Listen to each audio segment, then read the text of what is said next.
Workistic, your work wellness resource on the go. A Thoughts to Inspire interview. At the Work Wellness Institute, the future of work starts with well-being. Dive into our Workplace Wellness Work Bites for summaries of our carefully curated trending webinars, published workplace research findings, and informative interviews with key industry subject matter experts. Learn and stay informed about work wellness anywhere, anytime with Workistic, your work wellness resource on the go. Welcome to our Thoughts to Inspire series, bringing together subject matter experts from across sectors to present evidence-informed, thought-provoking ideas and approaches. These interviews invite conversation and bring attention to the most pivotal and timely workplace wellness topics. Hi, and welcome to our Thoughts to Inspire series, where we interview experts in their field, bringing together thought-provoking ideas and new approaches. I'm Dr. Cameron Stockdale. I'm the president and CEO of the Work Wellness Institute, and I'm really pleased today to have Dr. Rob Elkington as a guest today. Dr. Elkington, thank you for being here. What I typically try and do is, because people such as yourself have a long list of credentials, so I end up in essence, reading them off, and I'll get you to, at the end, interject and add anything that you want to. But Dr. Elkington serves an assistant professor at Trent University, Durham, as well as several other faculty appointments. He teaches several undergraduate and graduate courses related to leadership, organizational effectiveness, technology impacts on leadership. And what was of real interest today, he has an expertise in VUCA and VUCA prime leadership, which we'll go into a little bit later on. Dr. Elkington is also the CEO of Global Leadership Initiatives, which exists to develop excellence in leadership globally. You're a member of the ILA, the International Leadership Association, which is where we've come across one another before. You're a certified business coach, and you've published a range of books, book chapters, peer-reviewed journal articles, and facilitated numerous peer-reviewed presentations. Now, I got to take a big breath after all that. But, is there anything that I really missed that you think our listeners would really, they need to know about you? Well, no, great to be here. Thanks so much for the invitation, Dr. Stockdale. It's really great to be with you. Other than just that, I have an amazing wife and 3 daughters. Who are phenomenal. So, and some grandkids now too. So our family's growing. But no, that's great. Thank you so much. So you're busier than any of us with a big family like that, then. It's a lot of fun. Yeah, they keep us on our toes. That's for sure. Great group. So part of the reason why we invited you on is your focus on VUCA and VUCA leadership. We as an organization, we have a project with the Future Skills Center where we're looking at just that, future skills, and designing courses and programs for our employers about what skill sets their employees need to be successful. And so I thought that your background and your research areas might shed some light on some of the work that we're doing and add another element to it. But maybe I can ask you, what is VUCA? For those who haven't heard of that before, what does that mean and what does that entail? Yeah, so VUCA is a term that was coined by the American military in the 1990s to describe the new theater of war as volatile, uncertain, complex, and ambiguous. And we've co-opted that term now quite widely in business and in organizational thinking to really drill down on kind of the organizational context we find ourselves in Industry 4.0, in this hyper-connected world, which is very volatile and uncertain, as we know, extremely complex, and then there's a high level of ambiguity. So VUCA is a great handle. It's kind of a motif that enables us to, in a very simple way, conceptualize this new domain. And a lot of people say, but it's always been volatile. That is true. However, the rate of volatility is what has changed exponentially. Life has always been uncertain, but we used to talk about 5-year strategic plans, and now we know we're working with organizations that aren't even thinking in terms of 3-year strategic plans. They're thinking much more in terms of strategic thinking and how do we adapt quickly to very uncertain environments. And then, of course, complexity. There is such a high level of complexity in terms of decision making, the multiplicity of stakeholders one has to think through. And then ambiguity, the cultural mores that used to help us determine kind of what was a right and a wrong action, no longer prevail. And so we find ourselves facing tremendous difficulty in just making what used to be very simple decisions. It's interesting that you talk about strategic plans. In this role I have now and in previous roles, you're dealing with boards, you're dealing with other people in the organization, and they're always asking for these 5-year strategic plans. And I always use the example of, like, do you remember when iPhones came out? Like, could you predict what would happen to your environment when the iPhone came out and how that would alter strategic plans for an organization? And that idea, that ability to predict the future it's so short now with that technological advancement that we see. And so just echoing your sentiment a little bit, I've really advocated for strategic plans that are kind of 2 years in duration, because it's, if you can predict 2 years out, I think you're amazing. But that's as far as I try to go now with plans in this organization. And I guess that maybe leads me to my next question about leadership. And you're, a CEO of your own organization. You become an academic in this field. What actually drove you to study leadership and work in this area? Yep, that's a great question, and asked it often. I think, and we can see it now, and we've seen it throughout history. Leadership is pivotal in effecting change. And for me, I always wondered what makes a good leader and what constitutes, or how do we develop bad leaders? And we've seen examples of both in our recent history. We see them right now. And so for me, if we want to build a better world, part of that centers around how we understand leaders and leadership. I think one of the great examples for me was Nelson Mandela and how he led and the way he led, and sort of the drive shafts that forged his leadership capacity and his leadership style. And that's one example of many. So leadership for me has always been intriguing. It's highly complex. It's very individualized, and there's so many components that feed into leadership effectiveness. That it takes a lot of thought, a lot of research, and we still have a long way to go, I think, in terms of really understanding the distinction between even leadership development and leader formation. And then some of the complex issues around leader as human capital and leadership as social capital, and distributed leadership and concerted action. So for me, there's just a lot of intriguing pieces that tie in to leadership. And then you add to that the pivotal impact of context and how that intersects with effective leadership. And then we talk about the VUCA context and how do we as leaders lead within a VUCA world. And then the last thing I'd say on this that I think for me has become really pivotal and ties into Work Wellness Institute is this notion that people should be better and stronger because of our leadership, not in spite of it. And I encounter, as I work with organizations, an old paradigm of leadership and toxicity in leadership that causes tremendous harm at times and really derails not just organizations, but people's lives. So there's a lot at stake in terms of good versus bad leadership. So is what you're talking about there, is that when we talk about the different models of VUCA you talk about, and I've got some notes here, there's the VUCA focusing in on the environment, and there's the VUCA prime focusing in on behaviors. Is that what we're talking about with respect to what you were just saying?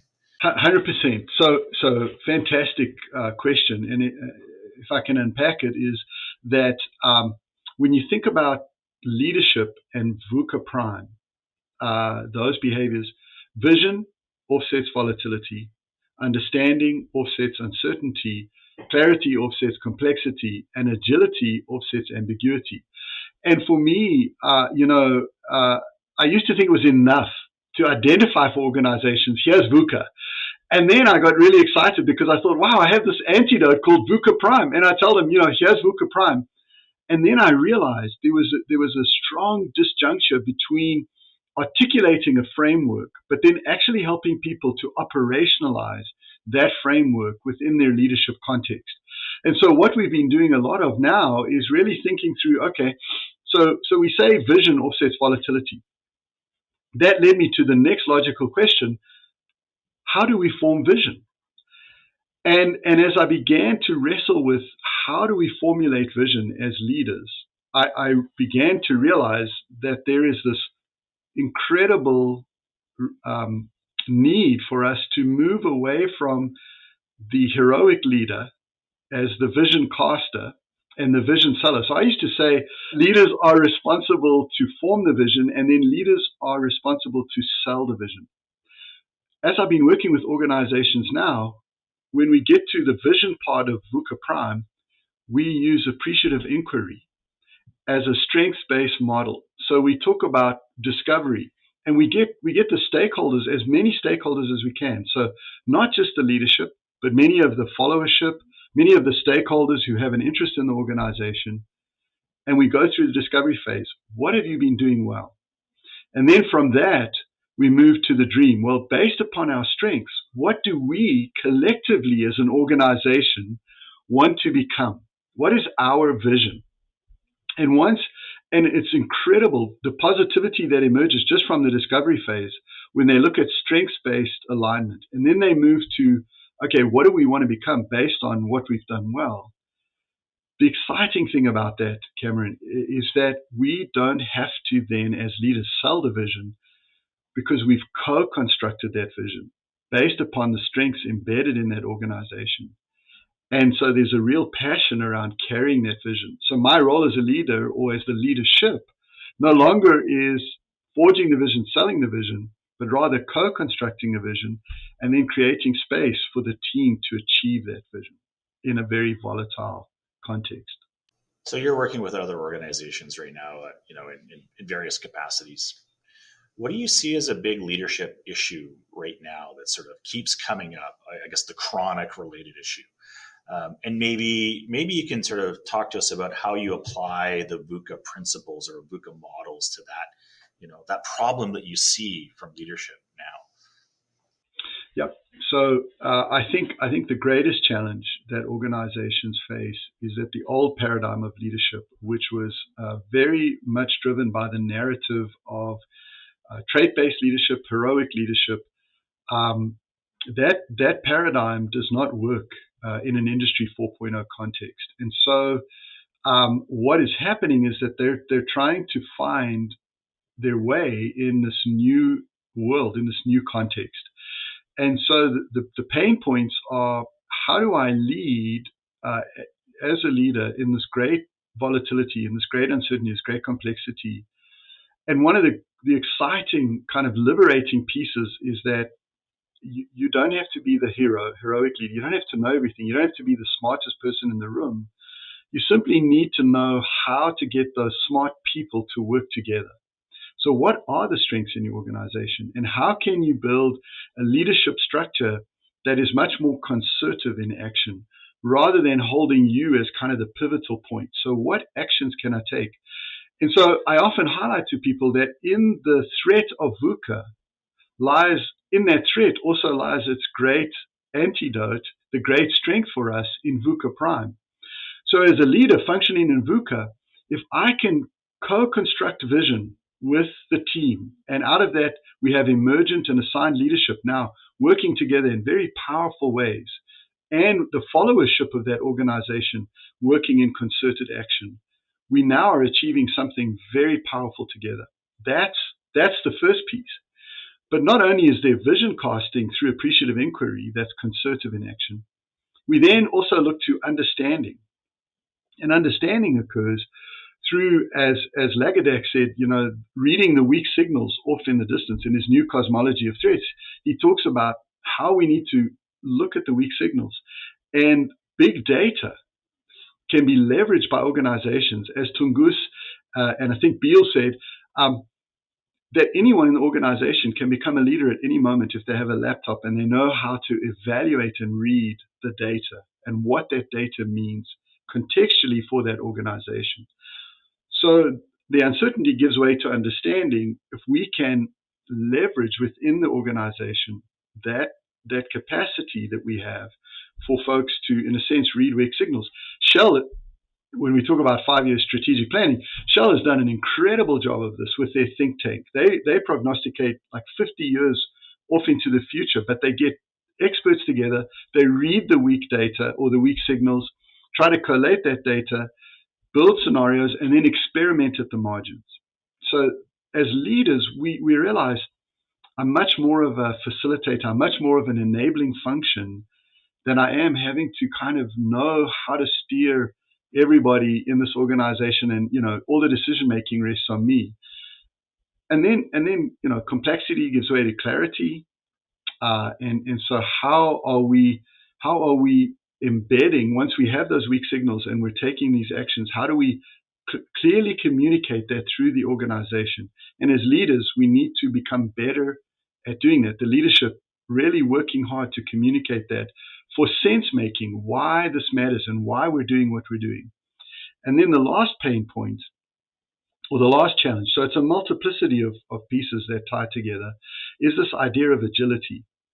And there's an African proverb that says, if you want to go fast, go alone. But if you want to go far, go together. And when we think about agility within a VUCA context, it's almost counterintuitive. But we're trying to help organizations look at their decision-making models in a much more collaborative way. And so part of what we found to be really useful in all of these things, there are tools that we're leveraging. The tool we leverage for agility, one of them is the Vroom-Jago decision-making model, where we help leaders to think through, when do I as a leader have to make the decision? When do I facilitate the decision? When do I delegate the decision?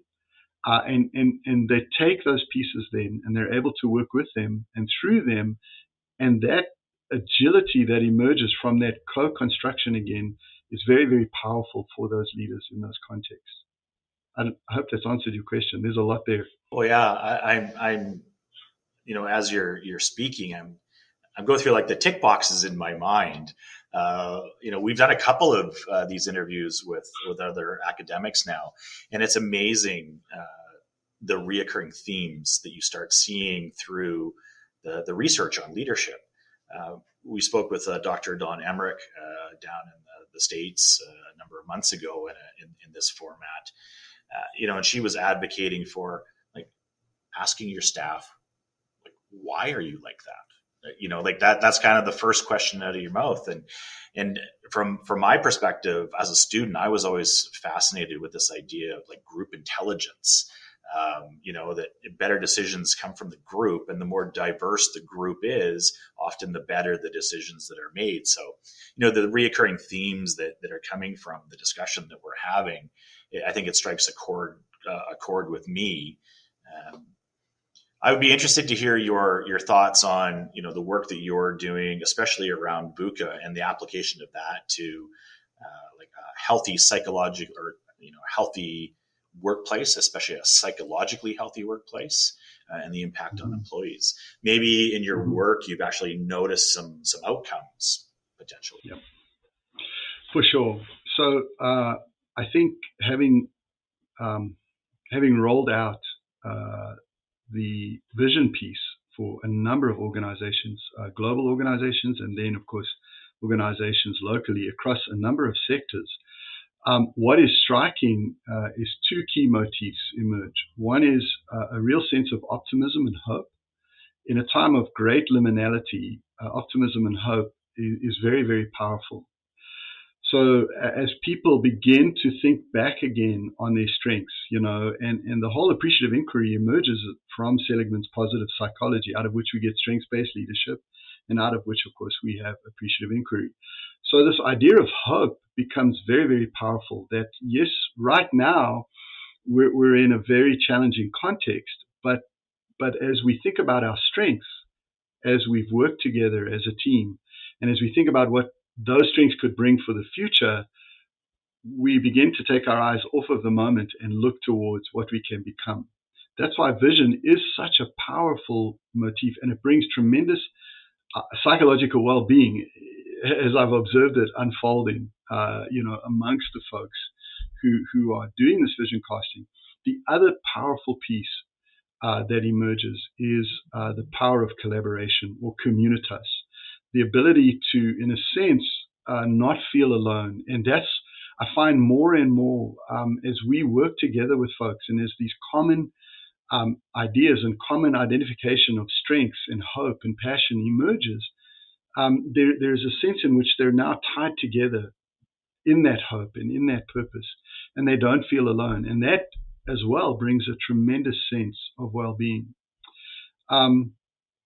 So much so that what we're finding, Dr. Stockdale, is that when we finish, for instance, we'll do a vision casting time, and we'll forge that together, or we'll do a series of collaborative leadership development course with folks. So powerful is that generative, collaborative momentum that the organizations then request of us, can we keep this going in kind of a community of practice? Because they find such strength and encouragement and vitality in, you're struggling with that, I'm struggling with that. Okay, what are some modalities or principles we can leverage that help us together operationalize a different way of being?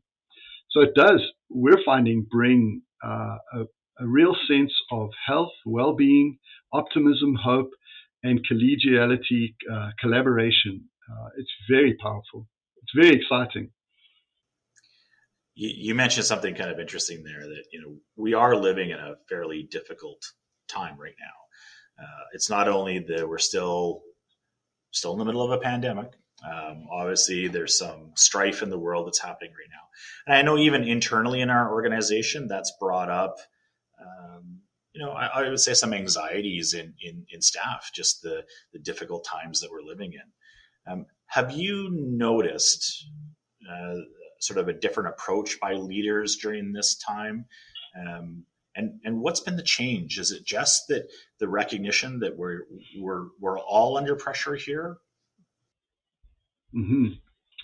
So a very famous study by a sociologist in the 1960s on the rites of passage of the Ndembe tribe. And it really was, for me, kind of landmark in just thinking through contextually where we're at.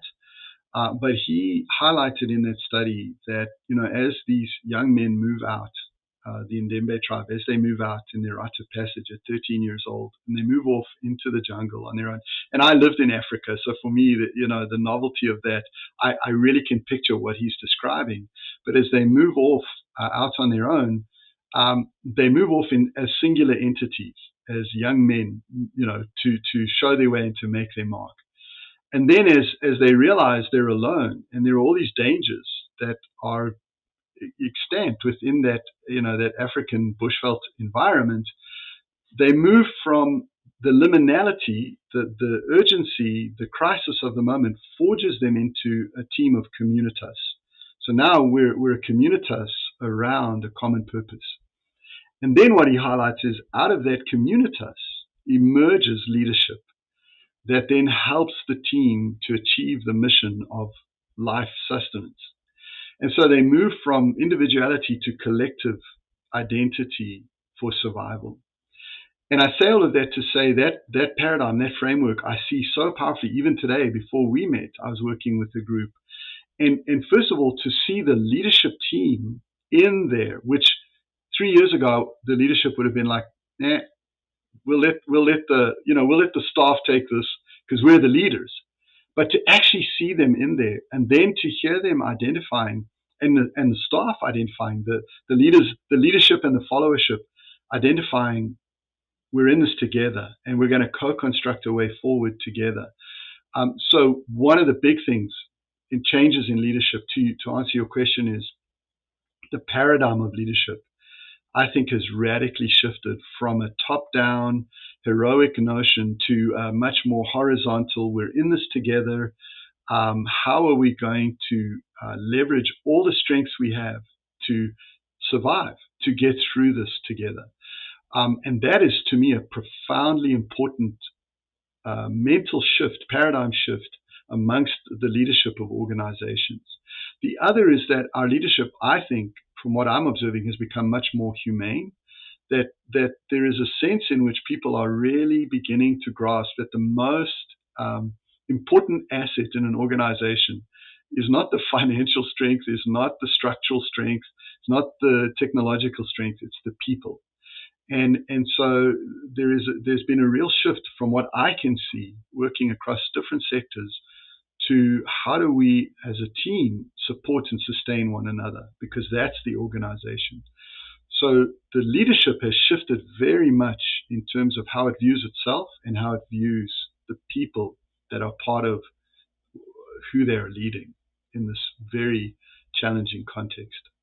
Yeah, I can't agree with you more. I mean, I think given the work that we do here in this organization, we've just seen the further that the pandemic has gone, or the more strife that is out there in the world, just the more demands that are on us, where there are leaders coming to us saying, I was the person in charge of the organization, and I'm quickly realizing that it's the people that are in charge. We need to move together en masse in the same direction. And I've never operated like that before. How do I make that happen?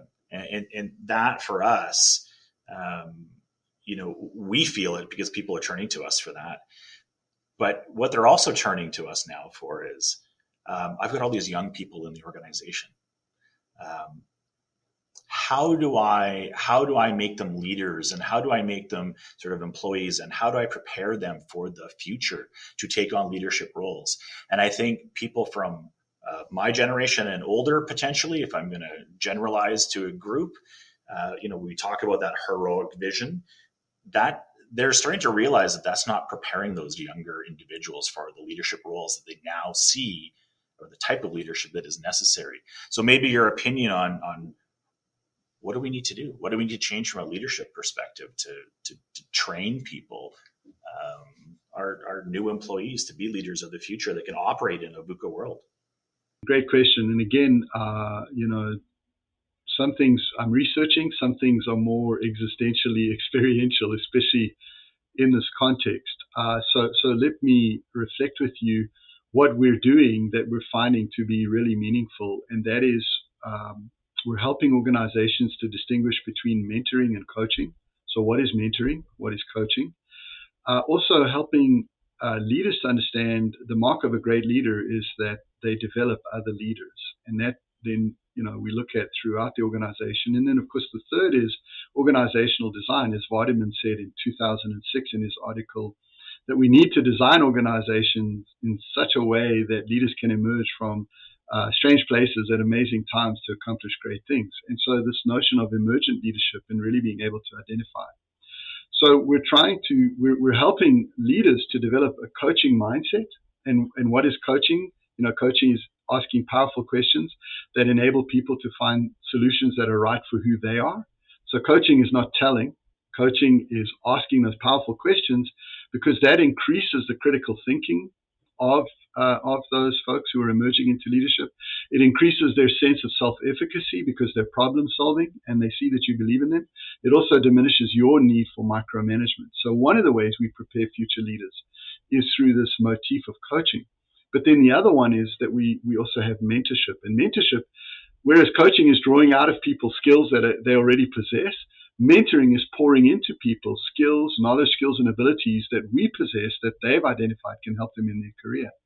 And when we think about folks coming out of university, especially in a COVID setting, there are a range of skills that we take we take for granted that they could be potentially in deficit because the context has not enabled them to, in a sense, build and develop those capacities. And so mentorship then becomes really pivotal.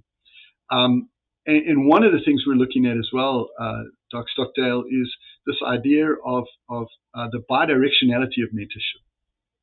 So I start mentoring someone with these KSAs that will help them to understand organizational norms and how we function within this sector.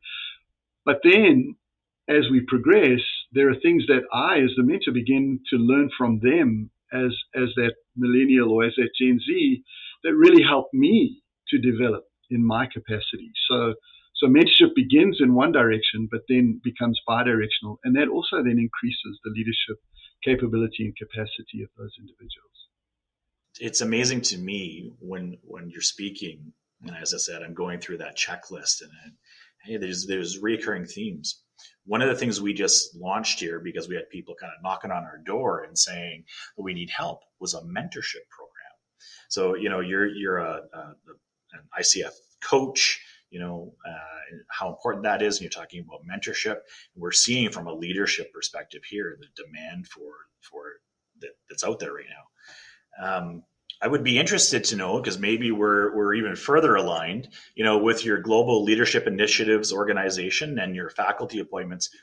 What is it that you're working on right now? What's the next project, and maybe you can give us some sneak peek into why that's applicable to the environment that we're in these days.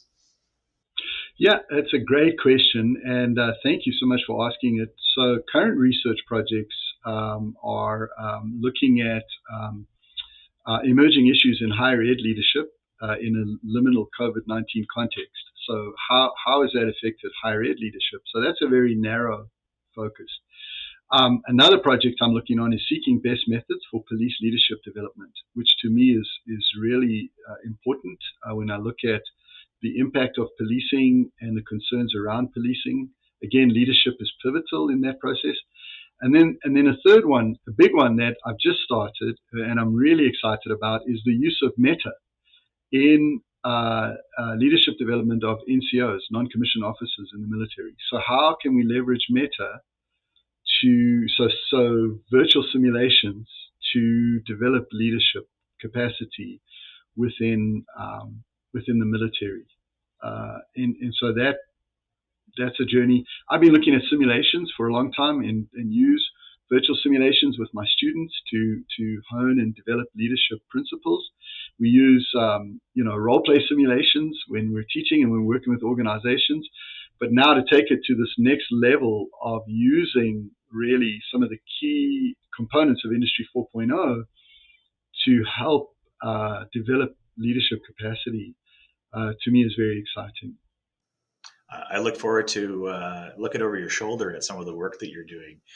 We've talked off camera a few times and on Zoom and other meetings, and I think that we have a lot of aligned research interests and project interests. So I might be snooping around and bugging you a little bit. That'd be awesome.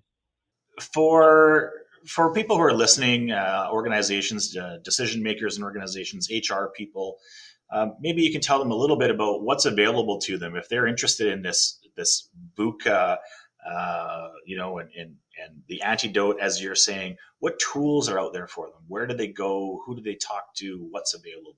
Yeah, that's a great question, and we need to build more. I think for me, one of the things I want to do is deepen the research profile a bit around this, and then codify that research profile. A colleague of mine, Heather Johnston, I was reflecting on whether I could and should mention her name here. I don't know if you've met Dr. Johnston, someone you might want to reach out to, but she completed her PhD last year on innovation in VUCA contexts, and did a phenomenal job of just looking at how organizations can innovate within VUCA and what that looks like. And again, I encouraged her to codify that into a book because there's just not a lot available. I did grab, in terms of books, this book, International Business in a VUCA World. It is very academic. So it's a great tool. It's helpful, but it's very academic. Then there's our book that we published 2017, Visionary Leadership in a Turbulent World, Thriving in the New VUCA Context. And that's much more of, we try to take some concepts and then, academically informed, but practitioner focused. But we need to do more work on that. I think very definitely. There's a lot out there on YouTube and articles and organizations, doing a lot of work in VUCA. If you just type in VUCA, you can find it. And then, of course, we're always excited and interested to apply VUCA Prime, to help organizations apply VUCA Prime to what they're doing. So yeah, that's about it for now. I think in terms of resources, we need to do more on that front. So maybe that's a book you and I can write. I'll say we'll wait a few weeks and then we'll get you started on that. That's right. You told me you had grandkids now, so your time's taken up. But 100%. If we were to sort of surmise this interview, what do you want listeners to take away? What is sort of maybe the 1, 2, or maybe even 3 elements that you think, okay, you've listened to us for half an hour talk about VUCA and leadership and the impact on staff, etc. What are those tangible pieces they need to take away from this discussion? Yeah, that's a great question. So I would say 3 things for me are pivotal. Number 1, change the leadership narrative that is playing sometimes in our minds that says we have to, as the leader, positionally, I have to have all the answers. I have to be the smartest person in the room, and I've arrived. So change the leadership narrative to one of, I want to get the smart people into the room, and I want to learn how to co-construct a new way forward with them. So that would be, for me, the first motif, change the narrative. The second motif that I would really want to come out of this is that shift away from leader to leadership and begin to look around your organization to identify where is the leadership embedded in, who has influence, where is the leadership embedded in this organization, and how do I support and leverage that leadership in very meaningful ways, in a very liminal VUCA context, because that's where the strength lies. And then the third, and I think most important motif, is that people should be better because of my leadership, not in spite of it.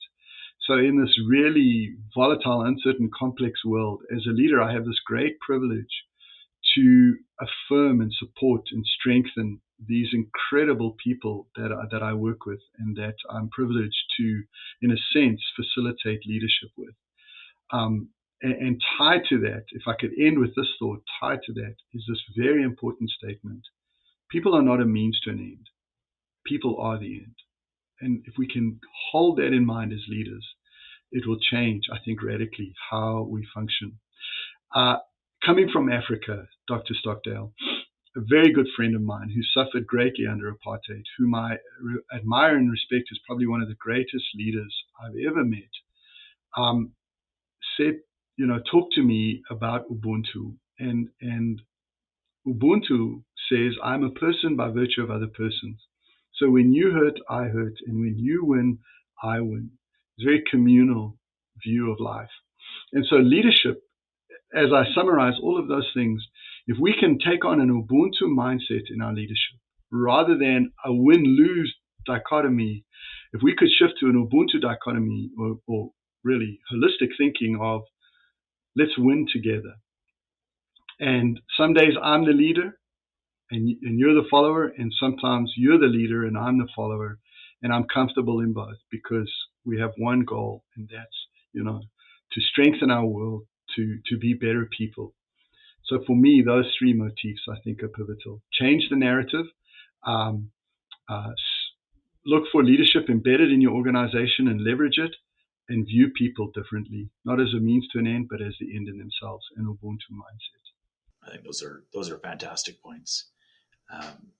I always talk about, and I forget where I picked this up along the way, but somewhere along the way I heard that statistic that 70% of an individual's success is actually dependent on the people that you surround yourself with.